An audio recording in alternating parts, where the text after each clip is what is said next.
ദില്ലിയിൽ കോക്രോച്ച് ജനതാ പാർട്ടിയുടെ പ്രതിഷേധ മാർച്ച് തടഞ്ഞ് പോലീസ്. ജന്തർ മന്ദറിൽ ലാത്തിചാർജ്. പാർലമെന്റ് മാർച്ചിൽ നിന്ന് പിന്നോട്ടില്ല എന്ന് പ്രവർത്തകർ. ആം ആദ്മി, സമാജ്വാദി പാർട്ടി പ്രവർത്തകർ ബാരിക്കേഡ് മറികടന്ന് ജന്തർ മന്ദറിനുള്ളിലേക്ക് കടന്നു. ജനാധിപത്യം ആക്രമിക്കപ്പെട്ടുവെന്ന് AP MP അതിഷി റിപ്പോർട്ടറിനോട് പറഞ്ഞു. അപകടത്തിൽ പരിക്കേറ്റ വയോധികനെ ആശുപത്രിയിൽ എത്തിക്കാൻ നടപടിയില്ല എന്ന് CJP ആരോപിച്ചു.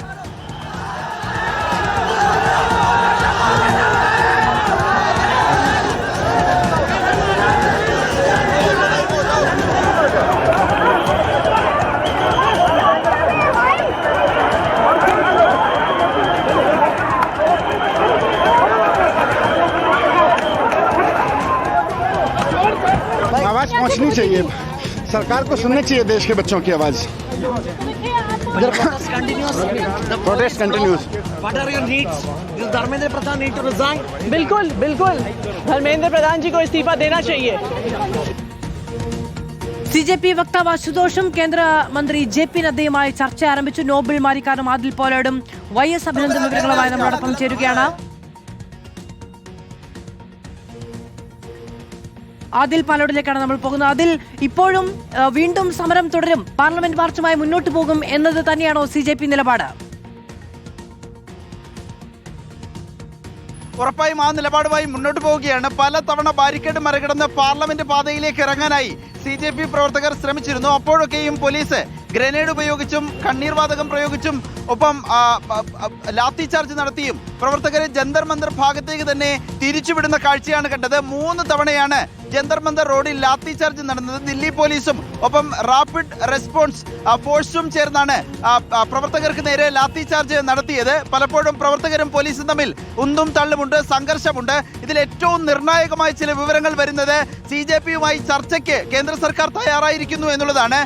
CJP വക്താക്കളായ അശുതോഷ് റാങ്കയെയും സൗരവ് ദാസിനെയും JP നദ്ദ ചർച്ചയ്ക്ക് വിളിച്ചിരിക്കുകയാണ്. 12 മണിയോടുകൂടിയാണ് ചർച്ചയ്ക്കെത്താൻ ഇരു നേതാക്കൾക്കും നിർദ്ദേശം ലഭിച്ചത്. ഇപ്പോൾ 2 നേതാക്കളും JP നദ്ദയുമായി ചർച്ച നടത്തുന്നു. ചർച്ച ഫലം കാണുമെന്ന് ഒരു സൂചനയുമില്ല. പ്രത്യേകിച്ച് ധർമ്മേന്ദ്ര പ്രധാന്റെ രാജി ആണ് CJPയുടെ ആവശ്യം. അങ്ങനെ ഒരു വാഗ്ദാനം കേന്ദ്ര സർക്കാരിന് നൽകാനും കഴിയില്ല എന്നതാണ് ഇതിൽ ഏറ്റവും പ്രധാനപ്പെട്ട കാര്യം. ഇതുവരെ കാണാത്ത ഒരു തിരക്കാണ് CJP സമരത്തിൽ ഇന്ന് നമ്മൾ കണ്ടത്. ആയിരക്കണക്കിന് പ്രവർത്തകർ, ഇടതുപക്ഷ വിദ്യാർത്ഥി സംഘടനാ പ്രവർത്തകർ വന്നു. അതിലുപരി വിവിധ നാടുകളിൽ നിന്ന്, വിവിധ സംസ്ഥാനങ്ങളിൽ നിന്ന് പ്രായഭേദമന്യേ സമരത്തിനായി ജന്തർ മന്ദറിലേക്ക് ആളുകൾ ഒഴുകിയെത്തുന്ന ദൃശ്യമാണ് രാവിലെ മുതൽ നമ്മൾ കാണുന്നത്. ഒരുപക്ഷെ ജന്തർ മന്ദർ റോഡ് മുഴുവനായി നിറഞ്ഞു. 200 മീറ്റർ ജന്തർ മന്ദർ സമരഭൂമിയും പിന്നീട് അതിന് 200 മീറ്റർ ദൂരത്തേക്കുള്ള ഭാഗത്തുമെല്ലാം വിദ്യാർത്ഥികളും ചെറുപ്പക്കാരും നിറഞ്ഞിരിക്കുന്ന ദൃശ്യങ്ങൾ നമ്മൾ കാണുന്നുണ്ട്. പലപ്പോഴായി സംഘർഷമുണ്ടാകുന്നു. അങ്ങനെയാണ് 3 തവണ ലാത്തി ചാർജിലേക്ക് പോയത്. ഇപ്പോഴും വിവിധയിടങ്ങളിൽ ടിയർ ഗ്യാസ് പ്രയോഗിക്കുകയാണ് പ്രവർത്തകരോടൊപ്പം ടെലിഫോണിലുണ്ട്. നോബിൾ, നേരത്തെ വലിയ തോതിൽ പോലീസിന്റെ ഭാഗത്തു നിന്ന് ലാത്തി ചാർജ് ഉണ്ടായി, പ്രവർത്തകരുടെ ഭാഗത്തു നിന്ന് കല്ലേറുണ്ടായി. നോബിളിന് അതിലാണ് പരിക്കേൽക്കുകയും ചെയ്തത്. നിലവിലത്തെ സാഹചര്യം അവിടെ എന്താണ്? ഇപ്പോഴും ഈ പ്രതിഷേധവും തുടരുകയാണോ? നേതാക്കളടക്കം ജന്തർ മന്ദറിനുള്ളിലുണ്ടല്ലോ. മധു, പ്രവർത്തകരും നേതാക്കളും എല്ലാം ജന്തർ മന്ദിറിൽ തുടരുകയാണ്. അഭിജിത്ത് DK, അതോടൊപ്പം തന്നെ പ്രകാശ് രാജ് നടൻ, അതോടൊപ്പം MABP അടക്കമുള്ള ഇടതുപക്ഷ നേതാക്കൾ, അങ്ങനെ വലിയ നീണ്ട നിര നേതാക്കളും പ്രവർത്തകരും ഇവിടെ ഉണ്ട്. പ്രധാനമായും ഇപ്പോൾ ആദ്യം സൂചിപ്പിച്ച കേന്ദ്രക്കാരുമായി നടക്കുന്ന ചർച്ചയുടെ ഒരു ഔട്ട്കം, അതിന്റെ ഒരു റിസൾട്ട് എന്താണെന്ന് പറഞ്ഞാൽ മാത്രമായിരിക്കും ഇനിയിപ്പോൾ നടപടി എന്നാണ് നമുക്ക് മനസ്സിലാക്കാൻ കഴിയുന്നത്. അഭിജിത്ത് DK അല്പം മുമ്പ് ഒരു വാഹനത്തിന് മുകളിൽ കയറി പ്രവർത്തകരെ അഭിസംബോധന ചെയ്തു. ആ ഘട്ടത്തിൽ ഈ പറഞ്ഞ ചർച്ചയെക്കുറിച്ച് പ്രതിപാദിക്കുകയുണ്ടായി.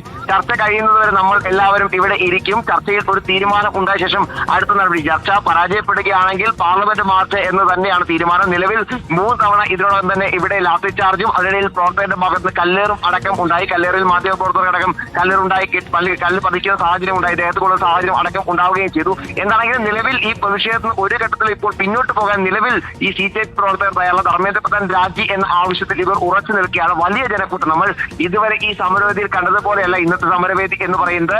ആയിരക്കണക്കിന് പ്രവർത്തകർ, അത് രാജ്യത്തിന്റെ വിവിധ CJP പ്രവർത്തകർ എന്ന് മാത്രം പറയാൻ കഴിയില്ല. വിദ്യാർത്ഥികൾ, യുവജനങ്ങൾ, അതോടൊപ്പം തന്നെ മറ്റ് പല രാഷ്ട്രീയ കക്ഷിയിൽപ്പെട്ട ആളുകളൊക്കെ ഇവിടെ എത്തി ഐക്യദാർഢ്യം പ്രകടിപ്പിച്ച് ഇവിടെ നിൽക്കുന്ന സാഹചര്യമാണ്. ഒരുപക്ഷെ ജന്തർ മന്ദറിൽ ഇതുപോലൊരു സമരം അടുത്ത കാലത്ത് ഉണ്ടായിട്ടില്ല. നേരത്തെ കർഷക സമരം വർഷങ്ങൾക്ക് മുമ്പ് നടക്കുമ്പോഴാണ് ഇതുപോലെ ദില്ലി നിറഞ്ഞു കവിഞ്ഞ് നമ്മൾ കണ്ടിരിക്കുന്നത്. അത്രയധികം വലിയ ജനക്കൂട്ടമാണ് ഇവിടെ എത്തിയിരിക്കുന്നത്. സ്വാഭാവികമായും തിരക്കുണ്ട്, അതോടൊപ്പം തന്നെ വലിയ ഉന്തുതള്ളുന്ന സാഹചര്യമൊക്കെ ഇപ്പോഴും ഉണ്ട്. പോലീസും പ്രവർത്തകരും മുഖാമുഖം തന്നെയാണ് ഇപ്പോഴും ഉള്ളത്. എന്താണെങ്കിലും ഈ ചർച്ചയിൽ എന്ത് തീരുമാനം ഉണ്ടാകും എന്നതിനെ അടിസ്ഥാനമാക്കിയായിരിക്കും ഇനിയിപ്പോൾ വരും മണിക്കൂറുകളിൽ സാഹചര്യം സാഹചര്യം ഒരുപക്ഷേ സംഘർഷത്തിലേക്ക് പോകാനുള്ള സാധ്യത പോലും ശരി, വൈ എസ് അഭിനന്ദ് കൂടി തള്ളിക്കളയാൻ നമ്മളോടൊപ്പമുണ്ട്. അഭിനന്ദ്, പാർലമെന്റ് പരിസരത്ത് എത്രത്തോളം വലിയ സുരക്ഷാ സന്നാഹങ്ങൾ?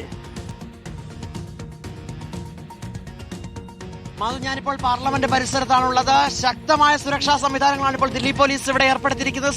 തുടർച്ചയായ കണ്ണീർ വാതകങ്ങൾ അത് പ്രയോഗിച്ചുകൊണ്ടിരിക്കുകയാണ്. ഏതാണ്ട് 4 തവണയാണ് ഇപ്പോൾ കണ്ണീർ വാതകം പ്രയോഗിച്ചിട്ടുള്ളത്. ഇവിടെ നിന്ന് ആളുകളെ മാറ്റിയിട്ടുണ്ട്. പാർലമെന്റ് പരിസരത്ത് തൊട്ടടുത്തായിട്ടുള്ള ദൃശ്യങ്ങളാണ് ഇപ്പോൾ മാധു നമ്മൾ കണ്ടുകൊണ്ടിരിക്കുന്നത്. കൂടുതൽ പോലീസ് സേന ഇപ്പോൾ വിന്യസിച്ചുകൊണ്ട് പ്രതിഷേധക്കാരെ തടയിടുന്നതിന് വേണ്ടിയിട്ടുള്ള ഇടപെടലാണ് ഇപ്പോൾ ദില്ലി പോലീസ് നടത്തിക്കൊണ്ടിരിക്കുന്നത്. തുടർച്ചയായ കണ്ണീർ വാതകങ്ങൾ പ്രയോഗിച്ച് ചിലർക്കൊക്കെ ദേഹാസ്വസ്ഥ്യം അനുഭവപ്പെട്ട ഇവിടുന്ന് മാറിയ കാഴ്ചകൾ നമ്മൾ കണ്ടു. നമുക്ക് പോലും ഇവിടെ നിൽക്കാൻ കഴിയാത്ത സാഹചര്യമാണ്. ജന്തർ മന്ദറിൽ വലിയ പ്രതിഷേധം തുടരുന്നതിനിടയിൽ ഇപ്പോൾ കൂടുതൽ ആളുകൾ ഇവിടെ എത്തുന്ന ആളുകളെയും സുരക്ഷാ പരിശോധന നടത്തുന്നുണ്ട്. അവരെയൊക്കെ ഇവിടേക്ക് കടത്തിവിടാതിരിക്കാനുള്ള ശ്രമമാണ് ഇപ്പോൾ ദില്ലി പോലീസിന്റെ ഭാഗത്തു നിന്നും ഉള്ളത്.